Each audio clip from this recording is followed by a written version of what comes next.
Hello students, welcome back to our YouTube channel Adhunik JEE and initiative of Adhunik digital classes. Previous class में हम लोगों ने complete किया था कि इलेक्ट्रिक करंट क्या होती है, करंट डेंसिटी को डिफाइन किया था। साथ में हम लोगों ने देखा था करंट डेंसिटी और ड्रिफ्ट वेलोसिटी में क्या रिलेशन होता है, ड्रिफ्ट वेलोसिटी का कंप्लीट एक्सप्रेशन कैसे डिराइव कर सकते हैं और उसको हम रिलैक्सेशन टाइम के साथ कैसे रिलेट कर सकते हैं। इसके साथ हम लोगों ने कवर किया था कि किसी चार्ज कैरियर की मोबिलिटी कैसे डिफाइन की जाती है। आज की क्लास में हम लोग कवर करेंगे कि रेजिस्टेंस क्या होता है, जिसको हम कहते हैं रजिस्टर एक इलेक्ट्रिकल एलिमेंट होता है और उसकी प्रॉपर्टी जो करंट फ्लो में अपोजिशन ऑफर करती है उसको हम रेजिस्टेंस कहते हैं। उसके बारे में हम आज डिटेल बात करेंगे। तो आज की क्लास में हम लोग जो टॉपिक देखेंगे वो यहां पर मेंशन किए गए हैं। रजिस्टर पढ़ेंगे, रेजिस्टेंस पढ़ेंगे। रजिस्टर और रेजिस्टेंस में यहां पर कंफ्यूजन नहीं होता है। रजिस्टर क्या होता है, एक इलेक्ट्रिकल एलिमेंट होता है और रेजिस्टेंस क्या होती है, तो ये प्रॉपर्टी होती है। ठीक है, तो ये एलिमेंट होता है या फिर इसको हम डिवाइस भी कह सकते हैं। डिवाइस एक इलेक्ट्रिकल एलिमेंट या डिवाइस होता है और उसकी जो प्रॉपर्टी होती है, जो वो रेजिस्टेंस ऑफर करता है, मतलब जो अपोजिशन ऑफर करता है करंट फ्लो में, उसे हम रेजिस्टेंस कहते हैं। कंडक्टर कोई अपोजिशन ऑफर क्यों करता है, रेजिस्टेंस क्यों लगाता है, सुपर कंडक्टर्स क्या होते हैं, इनके बारे में पढ़ा जाएगा। अगर किसी भी कंडक्टर की लेंथ को चेंज किया जाए या उसका क्रॉस सेक्शन चेंज किया जाता है तो उसके रेस्पेक्ट में उसका रेजिस्टेंस कैसे चेंज होता है, उसके बारे में हम लोग पढ़ेंगे। साथ में यहां पर टेम्परेचर अगर बढ़ा दिया जाए किसी कंडक्टर का तो उसके साथ रेजिस्टिविटी और रेजिस्टेंस कैसे चेंज होते हैं, ये पढ़ेंगे। टेम्परेचर कोफिशिएंट कैसे वेरी करता है, इसके बारे में पढ़ेंगे और इसके ऊपर बेस कुछ पीवाईक्यूज डिस्कस करेंगे। तो सबसे पहले देखते हैं कि रजिस्टर क्या होता है। तो अभी हम लोगों ने देखा कि रजिस्टर कोई प्रॉपर्टी नहीं, ये एक इलेक्ट्रिकल एलिमेंट होता है। तो अगर ये इलेक्ट्रिकल एलिमेंट होगा, यहां पर ये ऐसा है, ये इलेक्ट्रिकल एलिमेंट होता है और कैसा एलिमेंट होता है, तो ये पैसिव होता है और टू टर्मिनल होता है।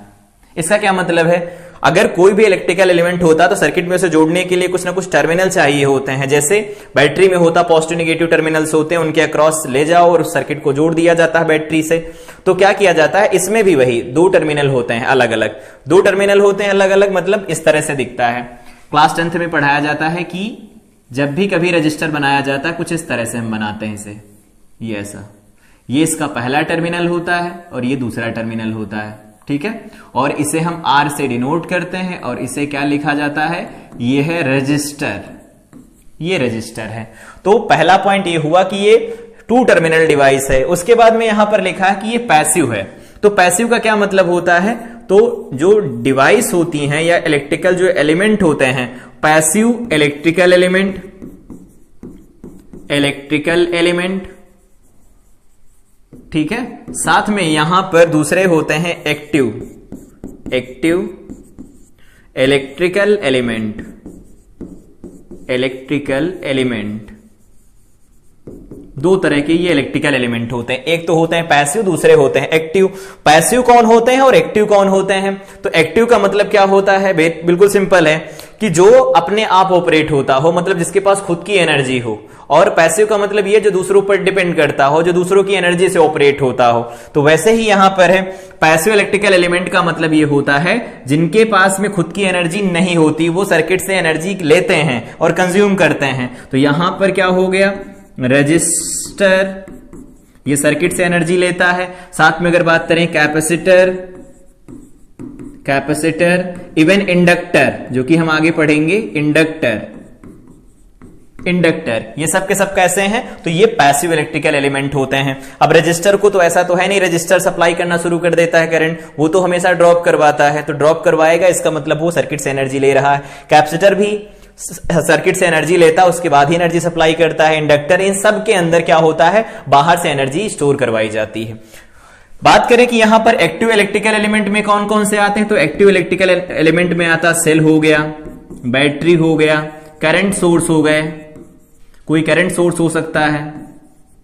करंट सोर्स के बारे में हम लोग जब किरचॉफ्स रूल पढ़ेंगे वहां डिस्कस करेंगे। करंट सोर्स, जनरेटर, ये सप्लाई करवाते हैं एनर्जी को। तो ये हो गए पैसिव इलेक्ट्रिकल एलिमेंट और ये हो गए एक्टिव इलेक्ट्रिकल एलिमेंट। ऐसे इलेक्ट्रिकल एलिमेंट जिनको सर्किट में ऐड किया जाए, जब जिनको सर्किट में कनेक्ट किया जाता है और सर्किट से एनर्जी कंज्यूम करेंगे, इसका मतलब वो पैसिव हैं। और अगर सर्किट में एनर्जी को डिलीवर करते हैं, एनर्जी देते हैं सर्किट को, इसका मतलब वो एक्टिव एलिमेंट है।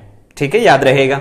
तो यहां पर क्लियर हुआ कि resistor is a passive two terminal electrical component, ठीक है, ये इलेक्ट्रिकल कंपोनेंट होता है that implements electrical resistance as a circuit element. Circuit element होने के साथ ये सर्किट के अंदर क्या करता है, रेजिस्टेंस ऑफर करता है। और यहां पर डेफिनेशन भी लिखी है, the opposition offered to the flow of electrons is referred as resistance. क्या है कि जो भी ओपोजिशन ऑफर करेगा ये, उस प्रॉपर्टी को हम क्या कहते हैं, रेजिस्टेंस कहते हैं। तो यहां पर याद रखेंगे कि रेजिस्टर क्या है, तो ये एलिमेंट है, सर्किट एलिमेंट होता है, लेकिन जो रेजिस्टेंस होता है इसकी प्रॉपर्टी होती है, ये कॉन्सेप्ट याद रखेंगे। ऐसा नहीं कि रेजिस्टेंस कह दिया गया तो रेजिस्टेंस का मतलब सर्किट का कोई एलिमेंट है, नहीं, वो प्रॉपर्टी है किसी कंडक्टर की या किसी मटेरियल की जो करंट फ्लो में अपोजिशन ऑफर करेगा। ठीक है, तो ये डेफिनेशन हो गई, डेफिनेशन समझ में आई होगी। पैसिव क्या मतलब होता है, टू टर्मिनल का मतलब क्या होता है, यहां पर ये रेजिस्टेंस का सिंबल होता है, आर से डिनोट किया जाता है। अब यहां पर बात करते हैं कि इस रेजिस्टर के साथ में कुछ और इलेक्ट्रिकल एलिमेंट होते हैं जिनके साथ हमें डील करना पड़ सकता है, जैसे कि हम लोगों ने पढ़ा था कैपेसिटर।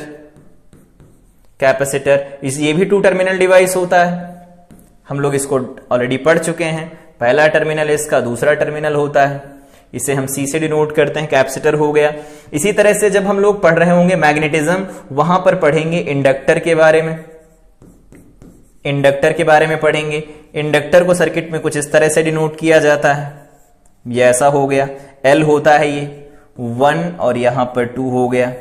ठीक है, तो ये इंडक्टर हो गया, ये कैपेसिटर हो गया, ये रेजिस्टर हो गया। ये सब के सब कैसे होते हैं, तो ये पैसिव होते हैं। ठीक है, और टू टर्मिनल डिवाइस होती है, आगे हम लोग पढ़ेंगे, बायलेटरल भी होते हैं, लीनियर होते हैं, वो सारी बातें पढ़ेंगे। इसके बारे में तो हम जानते हैं, लीनियर होता है, रेजिस्टेंस क्लास 10th में पढ़ते हैं, V = IR रहता है, V डायरेक्टली प्रोपोर्शनल I रहता है, लीनियर वो भी रहता है। ठीक है, लेकिन यहां पर जो हम लोग डिफाइन कर रहे थे, वो डिफाइन कर रहे थे रेजिस्टर क्या होता है। तो रेजिस्टर एक इलेक्ट्रिकल एलिमेंट होता है। दूसरा पॉइंट, रेजिस्टेंस क्या होता है, तो किसी रेजिस्टर की वो प्रॉपर्टी जो करंट फ्लो में अपोजिशन ऑफर करती है, उसे हम रेजिस्टेंस कहते हैं। ठीक है, आई थिंक क्लियर हुई होगी डेफिनेशन, कोई कंफ्यूजन नहीं होगा।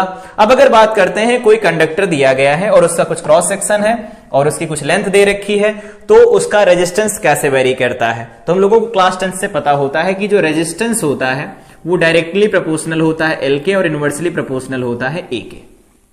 ठीक है, तो अगर यहां से हम लोग ये डायरेक्टली प्रोपोर्शनल का साइन हटाते हैं तो यहां आता है रो इंटू एल बाई ए बनता है, ऐसा ये रिलेशन निकल के आता है। जहां पर एल तो लेंथ है, एक क्रॉस सेक्शन दिया गया है, लेकिन यहां पर जो ये रो निकल के आया है, रो, इसे हम कहते हैं resistivity.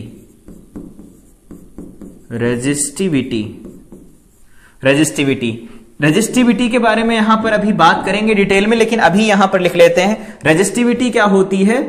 It is the property of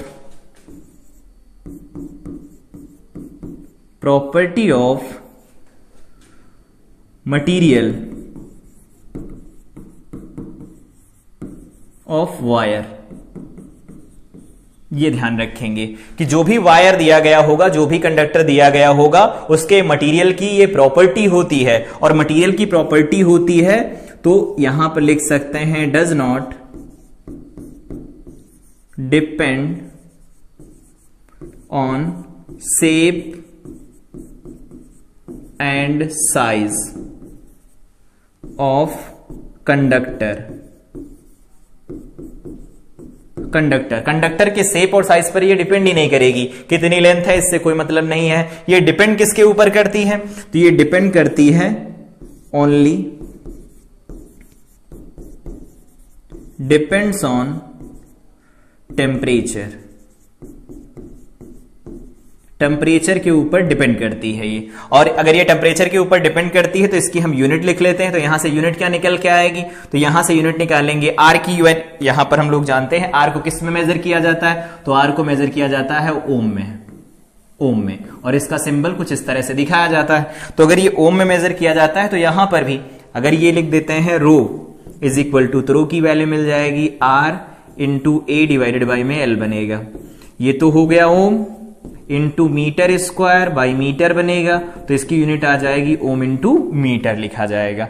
तो कोई भी अगर मटेरियल दिया गया होगा उसकी रेजिस्टिविटी इस तरह से हम डिफाइन करते हैं कि वो एक मटेरियल की प्रॉपर्टी है, वो मटेरियल की कैरेक्टरिस्टिक प्रॉपर्टी है, वो मटेरियल की शेप साइज पर डिपेंड नहीं करेगी, वो किस पर डिपेंड करती है, तो टेम्परेचर पर डिपेंड करती है। और टेम्परेचर पर अगर ये डिपेंड करती है, इसका मतलब अगर टेम्परेचर किसी कंडक्टर का बदला जाएगा तो उसका रेजिस्टेंस भी चेंज होगा, डायरेक्टली प्रोपोर्शनल आ रहा है, याद रखेंगे। तो रेजिस्टेंस इस तरह से वेरी करता है, रेजिस्टिविटी को इस तरह से हम डिफाइन करते हैं। साथ में यहां पर एक और दूसरा टर्म डिफाइन किया जाता है कि 1 बाई रो को हम सिग्मा लिखते हैं, और सिग्मा को लिखा जाता है कंडक्टिविटी।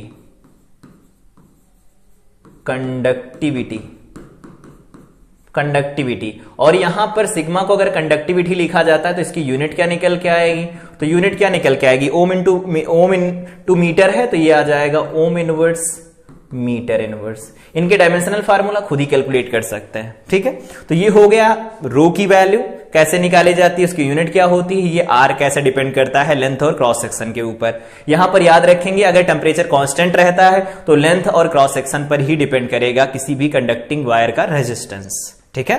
तो ये ऐसा हुआ। अब बात करते हैं कि इस तरह से डिफाइन तो कर लिया इसे, लेकिन अगर क्रॉस सेक्शन यूनिफॉर्म ना हो तो क्या करेंगे। वहां तो क्रॉस सेक्शन यूनिफॉर्म दिया गया था, यहां पर देखो यहां का क्रॉस सेक्शन भी ए था, यहां पर अगर कोई लिया जाए क्रॉस सेक्शन उसका भी क्रॉस सेक्शनल एरिया ए है, यहां पर कोई क्रॉस सेक्शन लिया जाए तो उसका भी एरिया ए है। लेकिन यहां पर जो अगला क्वेश्चन दिया गया है इसमें एरिया तो यूनिफॉर्म है ही नहीं, क्रॉस सेक्शनल एरिया। तो अगर एरिया यूनिफॉर्म नहीं होता है तो इसका हम रेजिस्टेंस कैसे निकालते हैं, देखो मान लेते हैं कि यहां पर एक कोई छोटी सी स्ट्रिप ले लेते हैं, ये छोटी सी स्ट्रिप है, इसकी थिकनेस मान लेते हैं dx और यहां से जो इसकी डिस्टेंस है दैट इज x। लिख सकते हैं सब, बिल्कुल लिख सकते हैं। अब क्या करते हैं, यहां पर एक लाइन ड्रॉ करते हैं, एक लाइन यहां से यहां ड्रॉ कर लेते हैं, ये लाइन ड्रॉ कर लिया। अब इस लाइन को देखेंगे यहां से, ये लाइन को अगर हम लिखेंगे तो अगर ये थीटा लिखा जाएगा, इस एंगल को अगर हम थीटा लिख लेते हैं तो यहां पर जो ये वैल्यू बन रही है, ये ओवरऑल जो वैल्यू बनेगी यहां से यहां तक वो आर है। ये क्या है, ये आर है, इसकी रेडियस क्या है, आर दे रखी है, कोई वेरिएबल रेडियस है। और यहां से यहां तक की जो डिस्टेंस है, ये वाली डिस्टेंस, ये हमें पता है नहीं, तो ये पता नहीं तो मान लेते हैं ये दे रखा है y, ठीक है, y दे रखा है। तो अगर ये y लिखेंगे तो यहां से देखो ये जो डॉटेड वाली लाइन खींचा है वो R1 पर है और यहां पर ये R2 पर है, तो यहां से यहां ये कितना मिल जाएगा, तो ये वैल्यू मिल जाएगी R2 माइनस R1, ठीक है। इसको बाहर निकालते हैं इधर और देखते हैं ऐसा कुछ बनेगा।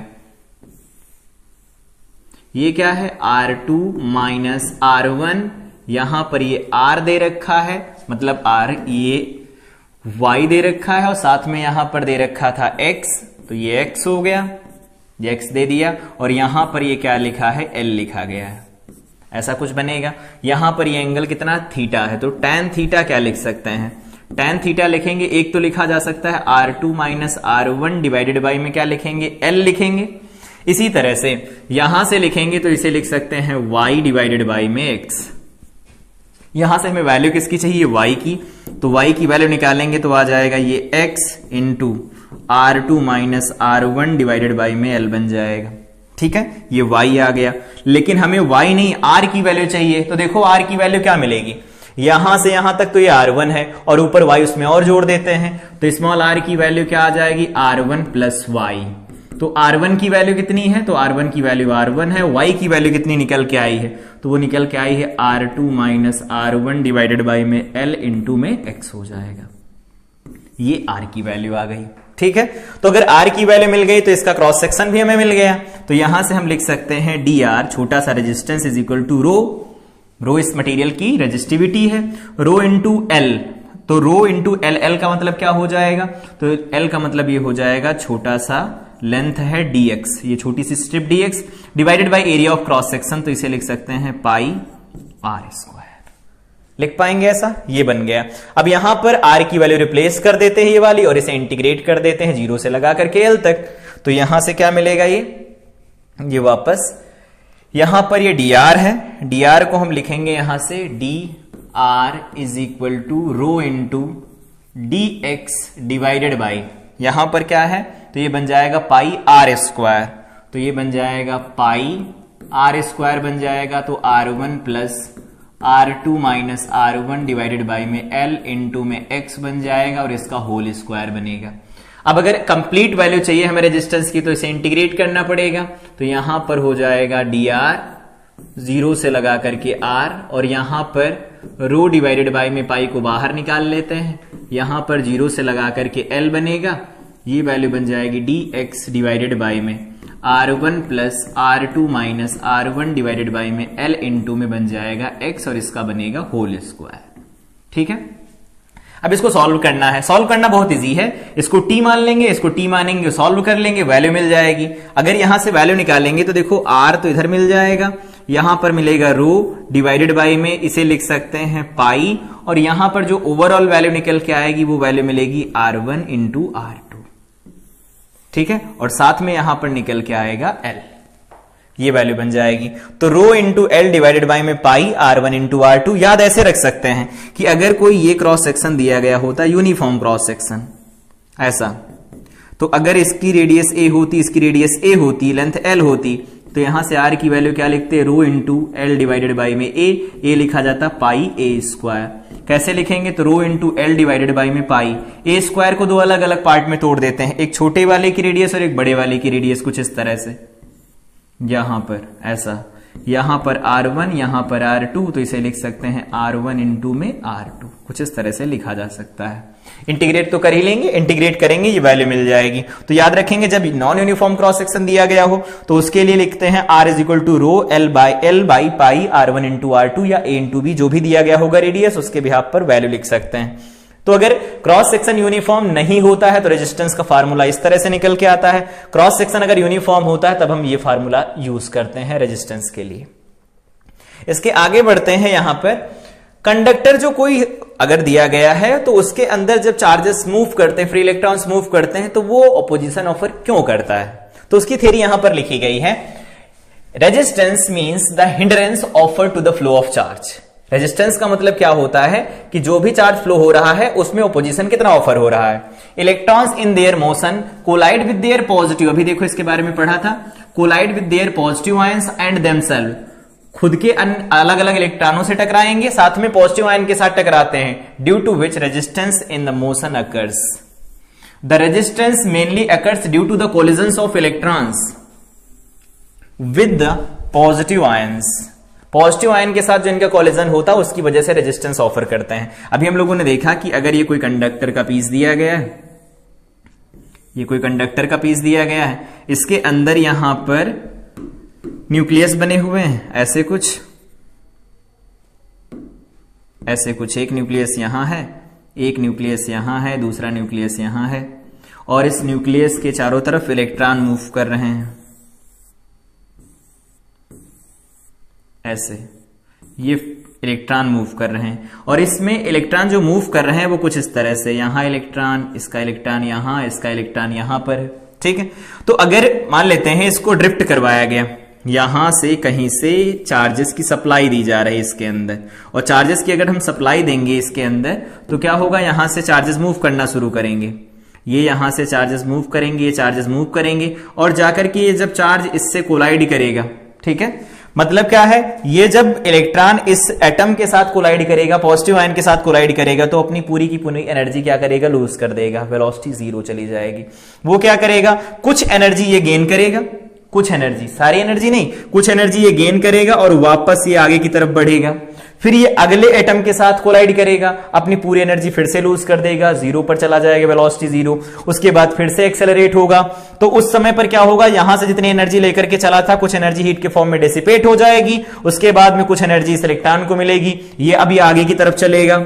सिमिलरली यहां पर भी वैसे ही ये अलग अलग पॉजिटिव आयन के साथ टकराएगा, और टकराने के बाद में यहां पर कुछ एनर्जी हीट के फॉर्म में लॉस होगी, बची हुई एनर्जी को आगे वाले इलेक्ट्रॉन एब्जॉर्ब करेंगे और आगे की तरफ बढ़ेंगे। इस वजह से कंडक्शन का प्रोसेस होता है किसी कंडक्टर के अंदर। तो यहां पर जितने भी इलेक्ट्रॉन है वो लगातार क्या कर रहे हैं, तो जितने भी इलेक्ट्रॉन है वो लगातार पॉजिटिव आयन के साथ कोलाइड कर रहे हैं, और लगातार पॉजिटिव आयन के साथ कोलाइड करेंगे तो उनके चलने में कुछ ना कुछ अपोजिशन ऑफर हो रहा है ना, उसी को हम कहते हैं रेजिस्टेंस। आई थिंक ये समझ में आया होगा कि कोई भी कंडक्टर रेजिस्टेंस लगाता क्यों है। क्यों? क्योंकि उसके अंदर जो फ्री इलेक्ट्रॉन्स मूव कर रहे होते हैं वो पॉजिटिव आयन के साथ लगातार टकराएंगे, और पॉजिटिव आयन के साथ कोलिजन होने की वजह से उनकी जो टोटल एनर्जी होती, जितनी एनर्जी के साथ उन्हें पुश किया जाता है, इलेक्ट्रिकल प्रेशर याद होगा पोटेंशियल डिफरेंस की वजह से बनता है, जिसको हम इलेक्ट्रिकल प्रेशर कहते हैं। तो उतनी एनर्जी उनको सप्लाई नहीं की जा सकती आगे वाले इलेक्ट्रॉनों को, क्योंकि कुछ एनर्जी जब कोलिजन होता है तो हीट के फॉर्म में डिसिपेट हो जाती है। इसीलिए कहते हैं कि ये अब्सॉर्बिंग एलिमेंट होता है, पैसिव एलिमेंट होता है, क्योंकि ये एनर्जी को अब्सॉर्ब करता है। ये क्लियर हुआ। अब बात कर लेते हैं कि सुपर कंडक्टर क्या होते हैं। तो सुपर कंडक्टर में अगर बात करें तो कॉमन एग्जांपल है mercury offers zero resistance at 4.2 kelvin. इसको हम ऐसे समझते हैं ग्राफ से। एक ग्राफ है, ये ग्राफ इधर है, ये इधर ग्राफ बनाया गया है, इधर दिया गया है टेम्परेचर और इधर दे रखा है रेजिस्टेंस। इधर क्या है? रेजिस्टेंस है। रेजिस्टेंस ये ओम में दिया गया, वो केल्विन में दिया गया है। तो सुपर कंडक्टर में जब तक इनका टेम्परेचर लो रहता है, लो टेम्परेचर पर ये कोई भी ऑपोजिशन ऑफर नहीं करेंगे। मतलब क्या है? इनका रेजिस्टेंस जीरो रहेगा, लेकिन एक वैल्यू, अगर कोई एक वैल्यू मिल जाती है इनको, तो उस वैल्यू के बाद क्या करते हैं, ये अपनी वैल्यू बढ़ाते हैं यहां पर कुछ ऐसा, और फिर इस तरह से बढ़ना शुरू कर देते हैं। और जिस टेम्परेचर पर ऐसा होता है, ये जिस टेम्परेचर पर ऐसा हो रहा है, इस टेम्परेचर को कहते हैं हम क्रिटिकल टेम्परेचर। क्रिटिकल टेम्परेचर कहते हैं इसे, ठीक है। मरकरी के लिए जिसे 4.2 केल्विन लिखा जाता है। तो जितने भी सुपर कंडक्टर्स होते हैं, सुपर कंडक्टर मेनली बनाए कैसे जाते हैं? तो सुपर कंडक्टर का मतलब ये है कि कुछ एलॉय हैं, जैसे यूरेका हो गई, मैग्नीन हो गया, ये कुछ ऐसे मतलब एलॉय होते हैं जो बहुत कम रेजिस्टेंस ऑफर करते हैं। लेकिन यहां पर जो डेली लाइफ का एग्जांपल है उसे मरकरी हम लेकर समझ सकते हैं कि मरकरी 4.2 केल्विन के ऊपर कोई रेजिस्टेंस ऑफर नहीं करता। इसी के खोज में हमारे साइंटिस्ट लगे हुए हैं कि सुपर कंडक्टर बना लिया जाए, और सुपर कंडक्टर बन जाएगा तो जो लॉसेस हो रहे हैं वो बिल्कुल खत्म हो जाएंगे। तो कह रहे हैं the phenomenon is called super conductivity and the metal is called super conductor. कोई भी अगर मेटल है वो कोई भी रेजिस्टेंस ऑफर नहीं कर रहा है। मतलब क्या है कि अगर कोई मेटल है उसके लिए आर की वैल्यू 0 है, और आर की वैल्यू 0 का मतलब वो कैसा है? Super conductor. Super conductor. तो सुपर कंडक्टर की डेफिनेशन ही यही है कि अगर कोई मेटल है या कोई भी मटेरियल है, अगर वो कोई भी ऑपोजिशन ऑफर नहीं कर रहा है करंट फ्लो के अंदर, चार्जेस मूव कर सकते हैं फ्रीली किसी भी कंडक्टर या मटेरियल के अंदर, तो कहेंगे उसका जो रेजिस्टेंस है वो 0 है। और जिनका रेजिस्टेंस 0 होता है उनको हम कहते हैं superconductors. Certainly alloy become superconductor at rather higher temperature. ज्यादा टेम्परेचर के ऊपर जो एलॉय होती, जिनके बारे में अभी हम लोगों ने बात किया कि यूरेका हो गया, मैग्नीन हो गया, नाइक्रोम हो गया, ये सब क्या होते हैं? ये ज्यादा टेम्परेचर के ऊपर सुपर कंडक्टर की तरह बिहेव करते हैं। याद रखेंगे। तो सुपर कंडक्टर की डेफिनेशन ये पता चल गई। अब यहां से इंपॉर्टेंट एक रिजल्ट निकालना है हम लोगों को कि अगर वॉल्यूम कांस्टेंट हो और किसी कंडक्टर को खींच दिया जाए, उसकी बढ़ा दी जाए, थिकनेस कम कर दी जाए या ज्यादा कर दी जाए, लेंथ कम की जाए, ज्यादा की जाए, तो उससे क्या इफेक्ट पड़ता है रेजिस्टेंस के ऊपर। तो यहां पर सबसे पहले इसकी रेजिस्टिविटी रो दे रखी है, इसकी रेजिस्टिविटी रो दे रखी है, क्योंकि इसी को खींच दिया गया तो रो तो चेंज होगा नहीं। तो यहां पर क्या लिख सकते हैं? R1 इज इक्वल टू लिखेंगे तो लिखेंगे रो L1 बाई A1, अभी पढ़ा। यहां पर अगर लिखेंगे तो R2 इज इक्वल टू लिखेंगे rho into L2 by A2 लिख देंगे, क्योंकि अगर हम किसी वायर को खींचेंगे तो वायर के खींचने की वजह से उसकी लेंथ बढ़ेगी तो उसका क्रॉस सेक्शन कम होगा, तो क्रॉस सेक्शन यूनिफॉर्म तो रह नहीं सकता, तो क्रॉस सेक्शन यूनिफॉर्म नहीं रहेगा। यहां पर लिखा है कीपिंग वॉल्यूम कांस्टेंट, वॉल्यूम को कांस्टेंट रखें, तो यहां का वॉल्यूम क्या लिख सकते हैं? Area of cross section into में लेंथ। तो एरिया ऑफ क्रॉस सेक्शन लिख देंगे, इंटू में लेंथ लिख देंगे, यहां का वॉल्यूम हो गया। इसी तरह से यहां का वॉल्यूम भी लिख सकते हैं, वॉल्यूम, यहां का एरिया, यहां की लेंथ, ये हमारे पास वॉल्यूम निकल के आया। तो इस तरह से हम वॉल्यूम को रिलेट कर सकते हैं। लेकिन कहा है वॉल्यूम कांस्टेंट होना चाहिए, तो वॉल्यूम कांस्टेंट रहे, लिख देते हैं for constant volume, for constant volume. Constant volume के लिए क्या लिखेंगे? यहां से लिख सकते हैं A1 L1 is equal to A2 L2। इस तरह से हम रिलेट करके इसे लिख सकते हैं। अब क्या करते हैं, जो R1 और R2 निकल के आए इनको कर देते हैं डिवाइड करेंगे तो यहां से निकल के आएगा R1 डिवाइडेड बाई में R2, रो से रो देखो कैंसिल हो जाएंगे, यहां पर बन जाएगा L1 बाई L2, यहां बनेगा A2 बाई A1। अब क्या करते हैं, यहां से वैल्यू निकाल लेते हैं A2 बाई A1 की। तो देखो A2 डिवाइडेड बाई में जो A1 निकल के आएगा वो देखो L1 बाई L2 बनेगा, दिख रहा होगा। यहां से A2 यहां लिखा गया है, A1 इधर, तो L2 को नीचे भेज देंगे तो L1 बाई L2 बन जाएगा। तो इसको हम रिलेट करेंगे तो यहां बनेगा L1 डिवाइडेड बाई में L2, इसे लिख सकते हैं L1 बाई L2, यहां से लिखना होगा, लिख देना फ्रॉम इक्वेशन फर्स्ट। तो यहां से वैल्यू निकल के आ जाएगी ये R1 डिवाइडेड बाई में R2। सिमिलरली यहां से फाइनल फार्मूला निकालें तो बनेगा R1 by R2 is equal to, यहां से लिख सकते हैं L1 डिवाइडेड बाई में L2 का होल स्क्वायर बन जाएगा। ये तो लेंथ के टर्म में हो गया। एरिया ऑफ क्रॉस सेक्शन के टर्म में भी लिख सकते हैं। A इज इक्वल टू क्या होता है, पाई आर स्क्वायर लिखा जाता है। तो अगर A is equal to pi R square लिखेंगे तो यहां से लिख सकते हैं R1 डिवाइडेड बाई में R2 इज इक्वल टू, इसे लिख देते हैं A2 बाई A1 का होल स्क्वायर, इस टर्म में लिखेंगे तो, और इसको हम फर्दर लिख सकते हैं R2 बाई R1 की होल पावर 4 बनेगा, क्योंकि एक स्क्वायर पहले से और पाई आर स्क्वायर वाला आएगा तो एक और स्क्वायर बन जाएगा तो पावर 4 बनेगी। तो अगर कांस्टेंट वॉल्यूम रखते हुए किसी वायर को खींच दिया जाता है तो उसका रेजिस्टेंस कुछ इस तरह से वेरी करता है। R1 बाई R2 का जैसे रेशियो मिल जाएगा तो यहां से R का परसेंटेज निकाल सकते हैं। R का परसेंटेज कैसे निकलेगा, तो R परसेंटेज निकालेंगे तो वो लिखा जाता है R1 पहले कितना था, मतलब जो भी चेंज हुआ है, या ऐसे लिख देते हैं इसे R percentage change delta R by R, into में क्या लिखते हैं 100 लिखते हैं, और इसकी लेंथ हम बढ़ाते ही हैं तो कम तो करते नहीं, तो इसे ऐसा लिख सकते हैं R2 minus R1 divided by में यहां R1 लिख देंगे, इनटू में लिख सकते हैं 100। ये वैल्यू हो जाएगी percentage change in resistance. Resistance में कितना परसेंटेज चेंज होगा उसकी वैल्यू इस फार्मूले से कैलकुलेट की जा सकती है। आई थिंक ये फार्मूला समझ में आया होगा। तो इस फार्मूले से हम वैल्यू कैलकुलेट कर सकते हैं रेजिस्टेंस में चेंज कितना आएगा, ये वैल्यू निकल आई। इसके बाद जो यहां पर फार्मूला लिखा गया है, ये जो फार्मूला यहां पर, इस फार्मूले को थोड़ा और ठीक से लिखते हैं कि अगर कोई कंडक्टर दिया गया है, ये कोई कंडक्टर दिया गया है, ये नोट पॉइंट है, डायरेक्ट रिलेट करके हम लिख सकते हैं इसे। नोट पॉइंट ये है कि अगर ये कोई कंडक्टर दिया गया है, इसकी इनिशियल लेंथ थी L, ठीक है, एरिया ऑफ क्रॉस सेक्शन दिया था A, बाद में क्या किया गया, इसकी लेंथ बढ़ा दी गई, कुछ टाइम्स कर दी गई, मान लेते हैं इसकी लेंथ कर दी गई x टाइम्स L कर दी गई, और एरिया ऑफ क्रॉस सेक्शन कुछ हो गया होगा, मान लेते हैं A' हो gया होगा। तो इसको भी सॉल्व कर सकते हैं जैसे अभी हम लोगों ने वैल्यू निकाली, लेकिन याद रखेंगे जब कभी किसी कंडक्टर की लेंथ को n टाइम्स कर दिया जाए या x टाइम कर दिया जाए तो इसका जो नया रेजिस्टेंस होता है, न्यू रेजिस्टेंस होता है, वो कितना हो जाएगा, लेंथ का स्क्वायर, मतलब क्या हो जाएगा, यहां x square into R old लिखा जाएगा। ये फार्मूला याद रखेंगे।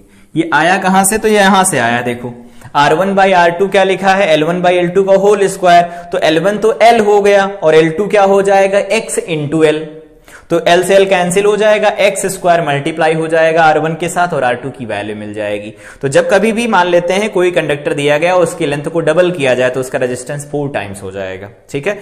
3 टाइम्स करेंगे तो 9 टाइम्स हो जाएगा, 5 टाइम्स करेंगे 25 टाइम्स हो जाएगा। तो इस तरह से हम निकाल सकते हैं ये वैल्यू।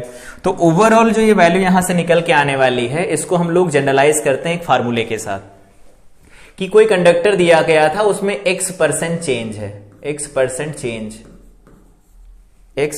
चेंज इन लेंथ में x% का चेंज कर रहे हैं। तो लेंथ में x% का चेंज करेंगे तो फाइनल लेंथ क्या लिखी जा सकती है, फार्मूला लगाओ, फाइनल लेंथ लिखेंगे L2 इज इक्वल टू, पहले लेंथ थी L1, अब हो गई है L1 में x% और ऐड कर दो, ऐसे ही तो कर देंगे। यहां से वैल्यू निकालेंगे तो देखो L1 कॉमन चला जाएगा, यहां लिखा जाएगा 100 प्लस x डिवाइडेड बाई में 100 बन जाएगा, ऐसा बनेगा। इससे वैल्यू निकालेंगे तो क्या निकल के आएगी, यहां से L1 by L2 is equal to क्या बनेगा, तो ये बन जाएगा 100 डिवाइडेड बाई में 100 प्लस x, और इसका क्या बन जाएगा, यहां पर ये value milli L1 by L2 की, और हम जानते हैं कि अगर x% चेंज की जाएगी लेंथ, तो यहां से R1 बाई R2 की वैल्यू लिख सकते हैं, ये क्या लिखी जाएगी, L1 बाई L2 का होल स्क्वायर लिख सकते हैं, और L1 बाई L2 का होल स्क्वायर लिखेंगे तो L1 बाई L2 वहां लिखा ही गया, तो यहां से हमारे पास रिजल्ट निकल के आया R1 by R2 is equal to L1 by L2, that is 100 upon 100 plus x, और इसका बन जाएगा होल स्क्वायर। इस तरह से हम वैल्यू लिख सकते हैं, याद रहेगा। अगर x की वैल्यू बहुत कम होती है तो 2x लिख दिया जाता है, हम लोग किसी पर्टिकुलर केस के लिए जनरलाइज नहीं करेंगे। ये वैल्यू हमारे पास आ गई, इसे हम याद रखेंगे, जब भी लगाना होगा इससे हम वैल्यू आसानी से निकाल सकते हैं। इवन ये फार्मूला भी नहीं लगाना पड़ेगा, हम डायरेक्ट भी वैल्यू बता सकते हैं कितना परसेंटेज चेंज आएगा। अभी क्वेश्चन करेंगे तो उन्हें देखेंगे, फार्मूला याद रखेंगे। लेकिन क्वेश्चन देखो दिया गया है, the wire of mass m, length l, density सब कुछ लिखा गया है। कह रहे हैं 10% इसकी ओरिजिनल लेंथ को बढ़ा दिया गया, तो कह रहे हैं परसेंटेज चेंज बताओ। तो इसको हम सॉल्व कर सकते हैं कुछ इस तरह से। सोल्यूशन,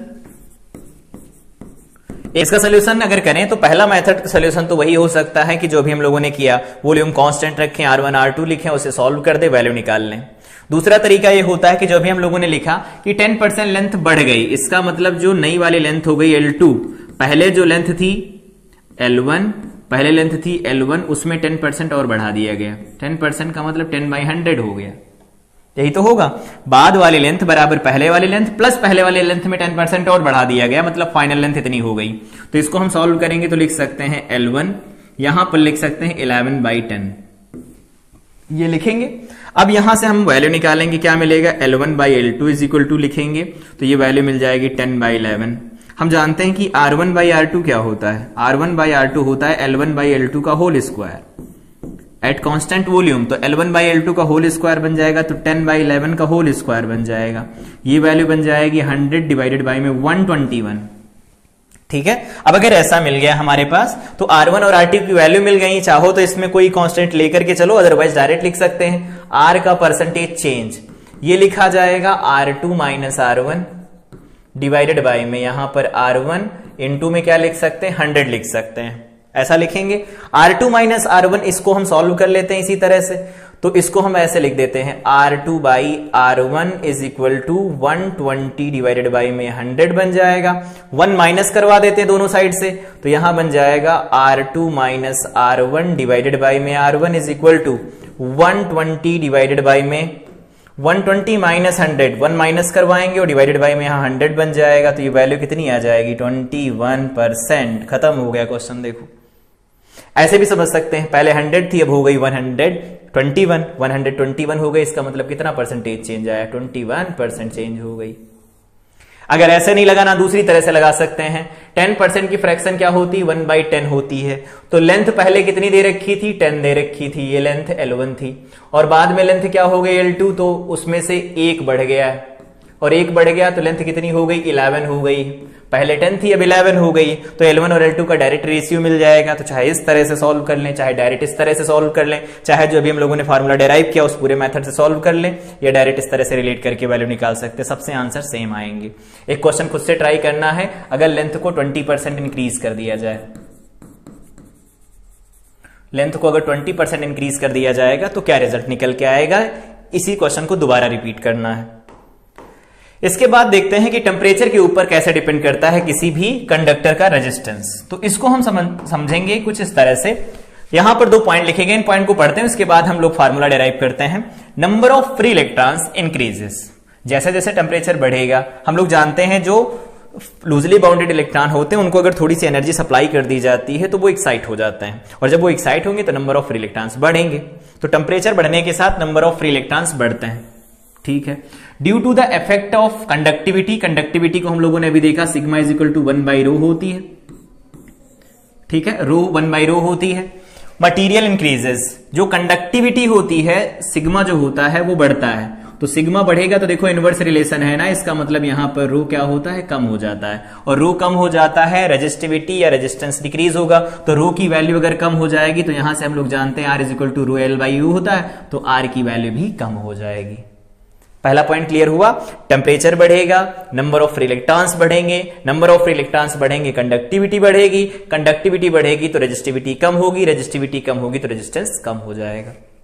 दूसरा पॉइंट लिखा है the ions of material vibrate with greater amplitude and collisions between the electrons and ions becomes more frequent due to effect of resistivity or resistance of material increases।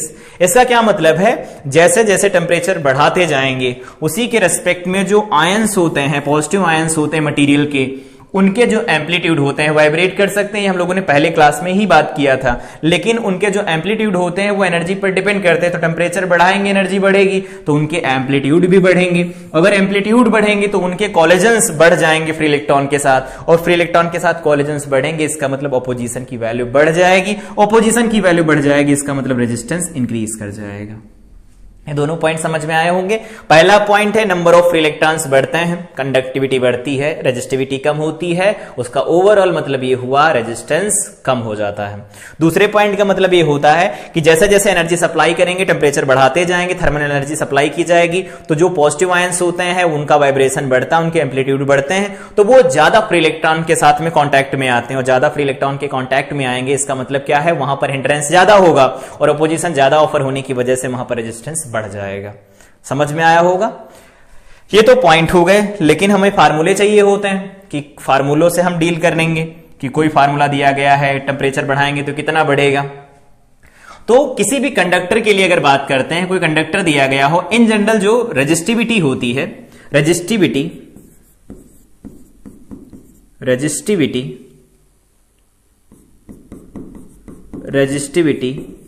For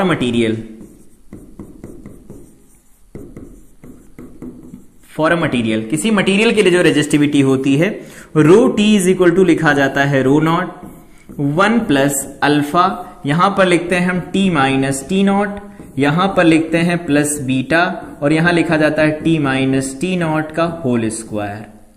ये हमारे पास final result होता है resistivity का।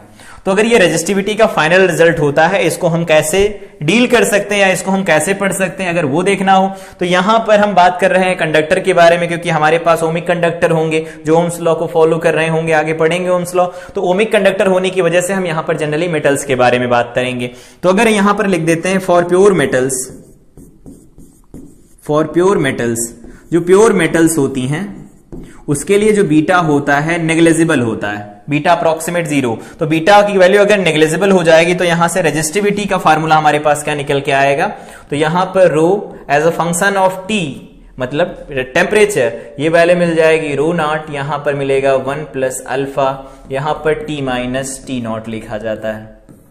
ये हमारे पास rho T की value आ गई। यहां पर क्या है, रो क्या है, रो टी है resistivity at T degree centigrade.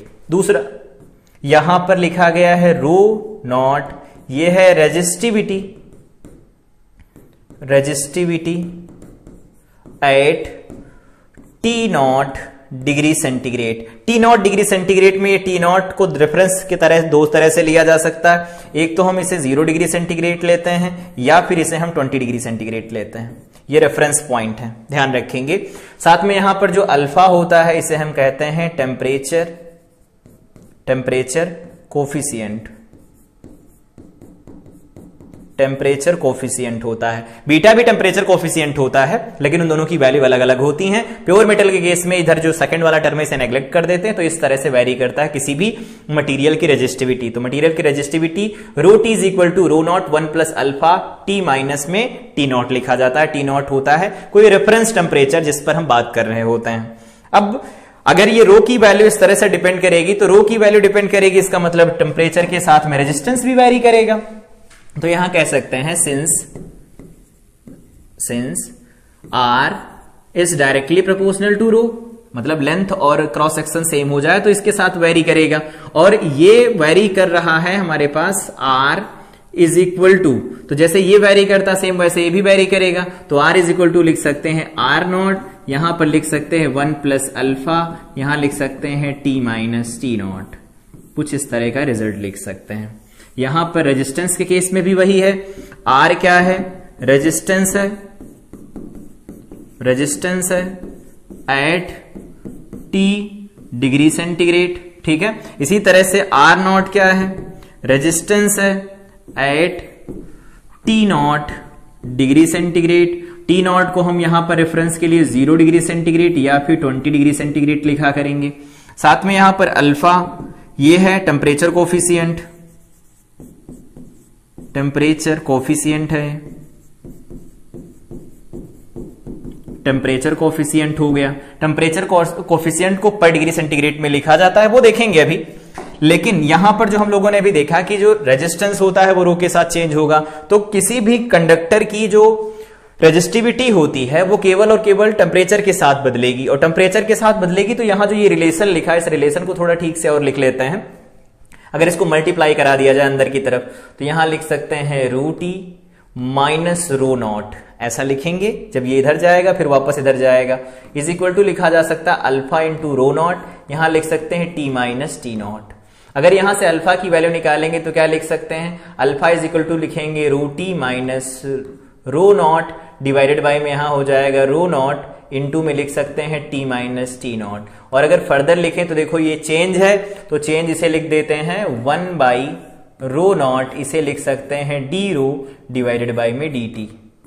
ये हमारे पास एक रिलेशन निकल के आता है। तो ये रिलेशन भी याद रखेंगे कि अल्फा को हम कैसे रिलेट कर सकते हैं उसकी डिफरेंशियल फॉर्म के साथ, तो इस तरह से रिलेट कर पाएंगे। आगे जब हम लोग ओम्स लॉ पढ़ेंगे तो वहां पर इसे दोबारा डिस्कस करेंगे कि इसको हम कैसे रिलेट कर सकते हैं रेजिस्टिविटी के साथ। तो रेजिस्टिविटी के साथ जब रिलेट करना सीखेंगे तो वहां पर देखेंगे कि क्या वैल्यू निकल के आती है एन, ई और टाउ के टर्म में।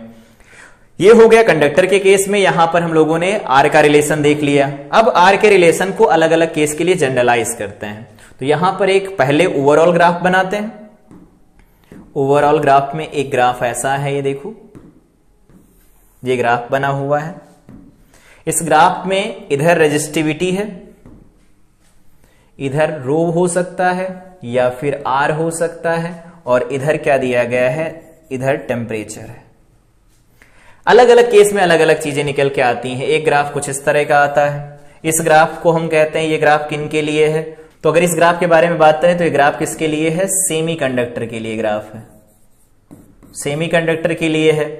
कार्बन के लिए हो सकता है, कार्बन के लिए हो सकता है, इवन इंसुलेटर के लिए वैलिड है, इंसुलेटर के लिए भी ये वैलिड है। तो ये ऐसा ग्राफ हुआ। इस ग्राफ से ये पता चल रहा है कि जैसे जैसे टेम्परेचर बढ़ता जाएगा वैसे वैसे फ्री इलेक्ट्रॉन्स बढ़ते जाएंगे इस सेमीकंडक्टर के अंदर या इंसुलेटर के अंदर, तो वो कंडक्टिविटी शो करना शुरू कर देगा, और कंडक्टिविटी आएगी इसका मतलब उसका रेजिस्टेंस या रेजिस्टिविटी कम होती जा रही है। इसी तरह से अगर बात करते हैं यहां पर कि अगर कोई ऐसा कुछ ग्राफ दिया गया है, ऐसा कोई ग्राफ दिया गया है कुछ इस तरह से, यहां पर जो दूसरा वाला ग्राफ दिया गया है ये किन के लिए है, तो कंडक्टर्स के लिए है, कंडक्टर्स मेनली मेटल्स के लिए अगर बात करें। और यहां पर अगर एलॉय होती हैं, एलॉय, तो कुछ ऐसा होता है उनके साथ, कुछ ऐसा रहता है। ये हो गई एलॉय। एलॉय, एलॉय में कौन कौन सी एलॉय आती हैं, तो इसमें नाइक्रोम आता है, नाइक्रोम हो गया। नाइक्रोम के साथ में कौन आता है, तो नाइक्रोम के साथ में आता है यहां पर यूरेका, यूरेका हो गया, मैग्नीन हो गया, मैग्नीन हो गया। ये सब कैसी एलॉय हैं, तो ऐसी एलॉय हैं कि इनका जब टेम्परेचर बढ़ाया जाता है तो इनकी रेजिस्टिविटी होती है वो बहुत बहुत बहुत नेग्लिजिबली, बहुत स्लो स्लो बढ़ती है, क्योंकि इनके लिए जो टेम्परेचर कोफिशिएंट होता है बहुत कम होता है, कंडक्टर के लिए थोड़ा ज्यादा होता है, और इनके लिए जो टेम्परेचर कोफिशिएंट होता है वो तो नेगेटिव टेम्परेचर कोफिशिएंट होता है। नेगेटिव का मतलब जैसे जैसे टेम्परेचर बढ़ाते जाते हैं वैसे वैसे जो सेमीकंडक्टर्स होते हैं उनकी कंडक्टिविटी क्या होती, बढ़ती जाती है। कंडक्टर के केस में क्या होता है, कंडक्टिविटी घटती जाती है, क्योंकि नंबर ऑफ कॉलिजन्स बढ़ते जाते हैं फ्री इलेक्ट्रॉन्स का पॉजिटिव आयन के साथ में। इस तरह से इनको अब सेपरेट बनाना चाहे तो बना सकते हैं। इधर सेपरेट में अभी जैसे हम लोगों ने देखा, यहां पर ये ग्राफ है पहला, अगर ये मेटल के लिए होता तो कुछ ऐसा ग्राफ बनेगा, मेटल के लिए कुछ ग्राफ ऐसा बनेगा। तो मेटल के लिए ग्राफ कुछ ऐसा बनता है, मेटल्स के लिए इधर होता है टेम्परेचर और इधर होता है रेजिस्टिविटी रो या फिर आर हो सकता है। दूसरा ग्राफ कुछ इस तरह का बनेगा, इधर रो हो सकता है, इधर टेम्परेचर हो सकता है। ग्राफ कुछ ऐसा रहता है, ऐसा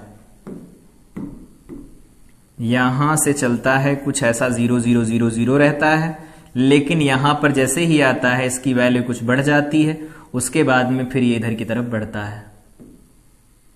यहां से ये 0 0 है, उसके बाद यहां से ये आगे की तरफ बढ़ता है, उसके बाद फिर ये इधर की तरफ बढ़ने लगता है। ये किसके लिए ग्राफ है? तो ये ग्राफ है सुपर कंडक्टर का। अभी हम लोगों ने देखा था सुपर कंडक्टर, तो ये सुपर कंडक्टर का ग्राफ होता है। तो सुपर कंडक्टर का ग्राफ ऐसे होता है, मेटल्स का ग्राफ ऐसे होता है। और अभी हम लोगों ने देखा यहां पर कि अगर यहां पर रो दे रखा है, इधर दे रखा है टेम्परेचर, और हमें कोई एलॉय दे रखी, तो एलॉय का कुछ इस तरह से बढ़ता है। एलॉय का ये एलॉय के लिए हो गया। कौन कौन सी एलॉय होती है इनके बारे में बताया। यहां पर इधर टेम्परेचर दिया गया, इधर रेजिस्टिविटी दे रखी है, और कुछ इस तरह से बनता है। तो ये हो जाता है सेमीकंडक्टर का, सेमीकंडक्टर का हो जाता है। या फिर हम इसको कहते हैं कार्बन का हो गया, या फिर इंसुलेटर का हो गया। तो कुछ अलग अलग ग्राफ होते हैं, इन ग्राफ को याद रखेंगे, जब भी कभी बनाना हो वो बना सकते हैं। याद कैसे रखना है, एलॉय का बहुत बहुत कम होता है अल्फा, तो बहुत कम बढ़ेगा। जो मेटल होते हैं उनका अल्फा पॉजिटिव होता, ज्यादा होता, तेजी से बढ़ेगा। सेमीकंडक्टर के केस में क्या होगा, अल्फा नेगेटिव होता है तो वैल्यू क्या करेगी, डिक्रीज करेगी। साथ में सुपर कंडक्टर के लिए वैल्यू पहले 0 रहती, किसी टेम्परेचर के बाद बढ़ने लगती है। इसको रिलेट कर लिया। अब यहां से क्वेश्चन आज के, पहला क्वेश्चन है जेईई मेन 2019 का है, स्पेस बिटवीन टू कंसेंट्रिक। जैसे अभी हम लोगों ने क्वेश्चन एक सॉल्व किया है, वैसा ही सेम क्वेश्चन है ये, कि दो कंसेंट्रिक कंडक्टिंग स्फीयर है जिनकी रेडियाई ए और बी दे रखी, बी की वैल्यू ए से बड़ी, is filled with a medium of resistivity rho. कह रहे हैं इनके बीच में बताओ क्या होगा ऐसा। तो ऐसे समझते हैं इसे, यहां कहीं पर एक स्फीयर है, एक दूसरा स्फीयर कुछ इस तरह से बना दिया गया है, ये दूसरा स्फीयर बना दिया गया है। दो स्फीयर हो गए, इसकी रेडियस कितनी दे रखी है, तो इसकी रेडियस दे रखी है ए, और इधर बाहर वाले की रेडियस दे रखी है बी, ये बी रेडियस है। हमें क्या करना है, इसकी रेजिस्टिविटी ये जैसे जैसे इसकी थिकनेस सब बढ़ेगा बढ़ेगी, तो इसको हम मान लेते हैं कि यहां पर एक कोई स्फेरिकल सेल है, ये कोई स्फेरिकल सेल है। इस स्फेरिकल सेल की जो थिकनेस दे रखी है मान लेते हैं वो dr है, और इसकी रेडियस कितनी है, r है। ये हो गया, इसकी ये थिकनेस दे रखी है, थिकनेस कितनी है तो dr है, और इसकी रेडियस कितनी ले ली जाती है तो वो स्मॉल r है। अगर ऐसा होगा और इसकी मटेरियल की रेजिस्टिविटी रो है ही, तो यहां से इस छोटा सा dr लिख सकते हैं, रो इनटू में l का मतलब क्या होता है, छोटी सी थिकनेस, तो ये हो जाएगा dr डिवाइडेड बाई में एरिया, एरिया क्या बनेगा 4 पाई r स्क्वायर बन जाएगा। क्यों, r रेडियस तो 4 पाई r स्क्वायर हो गया। अब क्या करना है, इसी को इंटीग्रेट करना है। तो इसको इंटीग्रेट करेंगे, कहां से कहां तक करेंगे, तो r शुरू हो रहा है a से जाएगा b तक, तो यहां पर r की वैल्यू निकालेंगे तो आ जाएगा रो, यहां पर यहां 4 पाई लिख देते हैं, यहां बन जाएगा 1 बाई r स्क्वायर, dr बनेगा। ये a से लगा करके b तक इंटीग्रेट करेंगे, तो b तक इंटीग्रेट करेंगे तो -1 बाई r बनेगा। तो इसे लिख देते हैं रो डिवाइडेड बाई में 4 पाई, लोअर को पहले रख देते हैं माइनस की वजह से, तो यहां पर 1 बाई a बन जाएगा, -1 बाई b बन जाएगा। देखो क्वेश्चन खत्म हो गया। तो इस तरह से अगर हम इसे सॉल्व करेंगे तो ये वैल्यू हमारे पास मिल जाएगी, rho divided by 4 pi 1 by a -1 by b। इसके बाद अगले क्वेश्चन की तरफ बढ़ते हैं। अगला क्वेश्चन लिखा गया है, in an experiment the resistance of a material is plotted as a function of temperature in some range shown in the figure, it is a straight line. Straight line बनाई गई है। एक तो तरीका ये हो गया कि यहां पर देखो लिखा है ये y है, और ये जो भी लिखा गया वो x है, और ये एक लाइन दे रखी है। तो अगर ये लाइन दिया है तो y डायरेक्टली प्रोपोर्शनल होगा x के, लेकिन x की वैल्यू निगेटिव लिखी जाएगी, क्योंकि यहां पर जो स्लोप बनेगी वो यहां से ऑब्ट्यूस एंगल बनाएगी, tan थीटा निगेटिव बनेगा। तो एक तो तरीका ये हो गया कि यहां से लिख सकते हैं ln of rt directly proportional हो जाएगा -1 बाई टी स्क्वायर के साथ। इसे सॉल्व कर लें और मैच करवा लेते हैं। दूसरा तरीका ये हो गया, ऑप्शन से ही चले जाएं कि कौन सा ऑप्शन सही होगा, इससे मैच करवाएंगे, वैल्यू जल्दी मिल जाएगी। ऑप्शन से मैच करवाएंगे तो ऑप्शन में भी देख सकते हैं, यहां पर स्लोप कैसा है, तो यहां पर स्लोप निगेटिव निकल के आएगा, यहां पर देखो स्लोप जो निकल के आ रहे हैं पॉजिटिव आ रहे हैं, इसका मतलब वो दोनों ऑप्शन हो ही नहीं सकते। इन दोनों में से कोई एक सही होगा, वो चेक कर लेंगे। ठीक है, होमवर्क रहेगा, चेक कर सकते हैं। यहां पर ln rt दिया गया, फंक्शन है 1 बाई टी स्क्वायर का, इसको इंटीग्रेट कर लेंगे t नॉट से लगा करके किसी टाइम t तक, टेम्परेचर t तक, तो यहां से वैल्यू निकल के आएगी। तो ये बन जाएगा r of t is equal to r not e to the power minus T not divided by में बन जाएगा t स्क्वायर। इसके साथ अगले क्वेश्चन की तरफ बढ़ते हैं आगे। कह रहे हैं कॉपर वायर इज स्ट्रेच्ड, ये उसी टाइप का क्वेश्चन है। कह रहे हैं अब की बार इसकी लेंथ बढ़ा दी गई 0.05%। तो कह रहे हैं कि percentage change in its electrical resistance between if volume remains unchanged. इसका अभी हम लोगों ने पढ़ा था कि अगर बहुत कम चेंज होता है, बहुत कम चेंज का मतलब अप्रोक्सीमेट 10% से भी कम का अगर चेंज रहता है तो हम क्या करते हैं, यहां पर लिख देते हैं कि अगर x% लेंथ में चेंज होता है, ये क्या है, चेंज इन लेंथ, ये है चेंज इन लेंथ। लेंथ में अगर चेंज हो रहा और ये वैल्यू बहुत कम लिखी गई है तो यहां से हम लिख देते हैं कि रेजिस्टेंस में जो चेंज होता है वो 2x% लिखा जाता है। ये है चेंज इन रेजिस्टेंस, ये ऐसा लिखा जाएगा। तो यहां पर 2 हो गया, x% की वैल्यू कितनी दे रखी, 0.5, that is equal to 1%, approximate 1% लिखा जाएगा। तो देखो कभी कभी हम ये वैल्यू यूज भी कर सकते हैं डायरेक्ट। देखो यहां पर यूज कर लिया, अगर इस तरह नहीं लगाना तो नहीं लगाते हैं, यहां पर लिखा गया इतने % बढ़ा दिया गया। इसकी अगर फ्रैक्शन बनाई जाए तो क्या लिख सकते हैं, 5 डिवाइडेड बाई में 100 बनेगा, तो ये ऐसा हो जाएगा। यहां पर बन जाएगा 1 डिवाइडेड बाई में, यहां पर बन जाएगा 200, ये हमारे पास वैल्यू निकल के आएगी। तो अगर ये वैल्यू निकल के आएगी इसका मतलब पहले लेंथ दे रखी थी ये L थी और ये L1 की वैल्यू हमारे पास 200 है और L2 की वैल्यू किसके बराबर है, तो L2 की वैल्यू बराबर है 201 के बराबर है। तो यहां से L1 बाई L2 निकाल लेंगे, L1 बाई L2 निकालेंगे तो ये वैल्यू निकल के आ जाएगी 200 डिवाइडेड बाई में 201, इसका स्क्वायर बन जाएगा, इसका स्क्वायर कर देंगे और यही किसके बराबर हो जाएगा, R1 बाई R2। और इस वैल्यू को हम फर्दर सॉल्व कर लेंगे, कैसे निकालते हैं, तो R का जो परसेंटेज चेंज होता है वो डेल्टा R बाई R होता है, इनटू में क्या लिखते हैं, 100 लिखते हैं। इसको भी सॉल्व करेंगे 1% आएगा। तो अगर बहुत कम वैल्यू लिखी जाती है परसेंटेज चेंज की लेंथ के तो रेजिस्टेंस में जो चेंज होता है वो डबल होता है। ये रिजल्ट याद रखेंगे। इसके बाद अगला क्वेश्चन दिया गया, आज का लास्ट क्वेश्चन होगा, ये होमवर्क क्वेश्चन रहेगा। यहां पर देखो I की वैल्यू दे रखा है, साथ में यहां पर क्रॉस सेक्शनल एरिया दे रखा है, तो ये A की वैल्यू दे रखा है, A is equal to 5 mm square. साथ में यहां पर ड्रिफ्ट वेलोसिटी दे रखी है, इस बार ड्रिफ्ट स्पीड V दे रखा है और कॉपर के अंदर जो फ्री इलेक्ट्रॉन डेंसिटी वो N दे रखी है, V पूछा है। तो हम लोग फार्मूला जानते हैं, I इज इक्वल टू लगाया जाता है NEAVD, ठीक है। VD की वैल्यू या V की वैल्यू निकालेंगे तो क्या निकल के आएगी, I डिवाइडेड बाई में NEA। यहां पर वैल्यू पुट कर देंगे, सारी डाटा दिया गया है, सारी एक वैल्यू दी गई है। I की वैल्यू 1.5 है, N की वैल्यू दे रखी है तो N की वैल्यू 9 × 10⁻28 है, E की वैल्यू जानते हैं, A की वैल्यू भी दे रखी है। सॉल्व करेंगे, यहां से रिजल्ट निकल के आएगा 0.02।